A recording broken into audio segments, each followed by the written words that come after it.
Came over. Not touch me.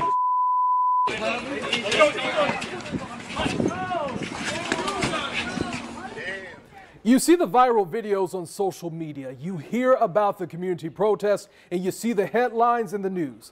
According to the Washington Post, 554 people have been shot and killed by police officers this year. But there's a push within law enforcement agencies to equip officers with a tool they already have. I'm talking about their mouths. It's called de-escalation training, and it's teaching officers how to use their words before their bullets. I have to tell you, I do have a firearm. It took about 1 minute for this traffic stop over a broken taillight in Minnesota to turn deadly. 7 shots later, Philando Castile was slumped over in his seat. The officer said he thought Castile was reaching for a gun and he feared for his life. Stop resisting. In this cell phone video, you can see an officer in Georgia hitting a woman several times with his baton. The officer said she was resisting arrest. It's important to understand basically how to use your mouth, just as much as you would need to know how to use your gun. Dr. Joyce Carbonell is with the Florida Sheriff's Association. Anything, do we answer that question? We met her at the Clay County Sheriff's Office where she was leading a class in crisis intervention training. In Clay County, there have been 2 deputy-involved shootings this year. I'm married to a law enforcement officer, so my goal in life is that everyone goes home at the end of their shift, hopefully in one piece. No de-escalation. In this classroom, 35 people from various backgrounds in law enforcement are learning how to defuse a confrontation, especially when dealing with people with a mental illness. What would we want to set up?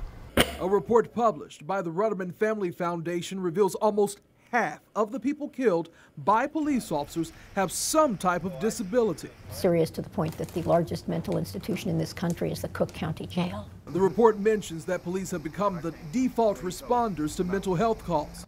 During CIT training, members of law enforcement hear from people suffering from mental illness, some who have experienced previous run-ins with police. I've been taking my meds. I've been taking them. This training video shows an officer building a relationship and carefully listening to a man suffering from hallucinations. It helps you show a little more empathy for them because you understand the situation much better than you did before.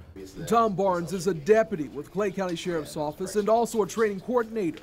He says every day and situation is different. Does this person have a weapon? Can this person hurt me? Can this person hurt someone else? Last year, we showed you this video of a Jacksonville officer beating a woman in handcuffs. After an investigation, that officer was fired. Back up. Back up. You get a lawsuit. And this most recent video is under investigation after a Jacksonville officer was seen allegedly spitting on a mental patient. Our goal is to have CIT training in every county in the state. Records show Duval and St. Johns counties have had this training for a while. But in 2015, $800,000 was set aside to take this training to more counties in Florida. De-escalation training is not required in Florida. A minimum of 1 hour of training is mandatory in Georgia. It's another tool for our law enforcement agencies. And in this day and age, you need all the tools you can get. But a question you might be asking yourself, does this training actually work?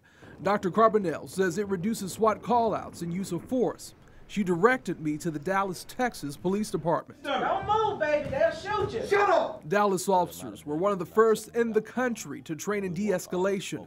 A graph on the police department's website shows about 23 officer-involved shootings in 2012. So far this year, there have been fewer than 5. I know Sheriff Daniels wanted this training.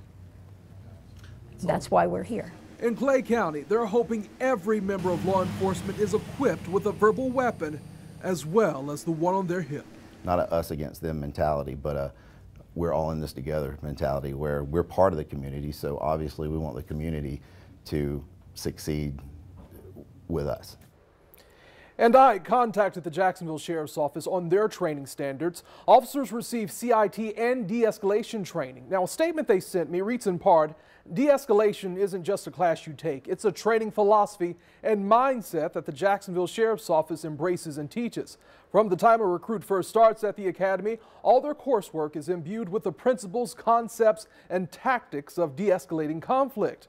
Now, taking a look at officer-involved shootings involving JSO over the past 10 years, 2008 was the highest, with 14 deaths due to officer-involved shootings. Now, since January of this year, by our count, there have been 3 deadly officer-involved shootings.